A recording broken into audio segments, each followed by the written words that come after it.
Hi friends, welcome back to my channel. So ఇవాళైతే మంచిగా ఆరోగ్యకరమైన కాకరకాయ పచ్చడి అయితే పెట్టేద్దాం.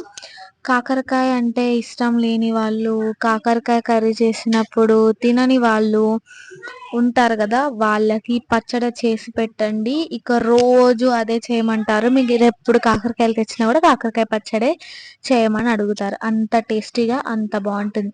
ముందుగా అయితే కాకరకాయల్ని మంచిగా రౌండ్గా కట్ చేసుకొని మంచిగా ఆయిల్లో ఫ్రై చేసుకోవాలి. ఫ్రై చేసుకున్న తర్వాత దాన్ని అంతా కూడా ఒక ప్లేట్లోకి తీసేసుకోండి.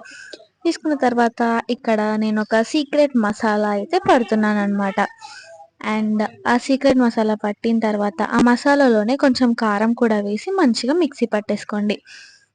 అండ్ నెక్స్ట్ మనం ఇప్పుడు అదే ఆయిల్లో కొంచెం ఆవాలు, జీలకర్ర, ఎండుమిర్చి వేసుకొని అండ్ చింతపండు ప్యూరీ అన్నమాట, అది కూడా వేసి కొంచెం సేపు ఫ్రై చేయండి.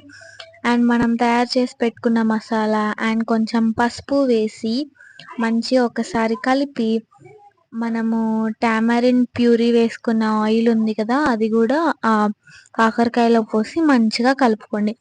ఇంతే అండి, చాలా సింపుల్ అండ్ ఈజీ, టేస్టీ, హెల్తీగా చేసుకోవచ్చు అనమాట కాకరకాయ పచ్చడి.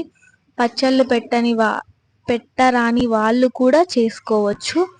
చాలా బిగినర్ స్టేజ్ చూపించాను నేను. ఇంకా చాలా ప్రాసెస్లో కూడా చేసుకోవచ్చు, చాలా రకాల మసాలాస్ వేసి. ఇదైతే సింపుల్గా చూపించాలి, బ్యాచిలర్స్ కోసం కూడా చేసుకుంటారనేసి సింపుల్గా చూపించాను. మీకు ఈ పచ్చడి నచ్చినట్టయితే మా ఛానల్ని అయితే తప్పకుండా సబ్స్క్రైబ్ చేసి, లైక్ చేసి, షేర్ చేయండి.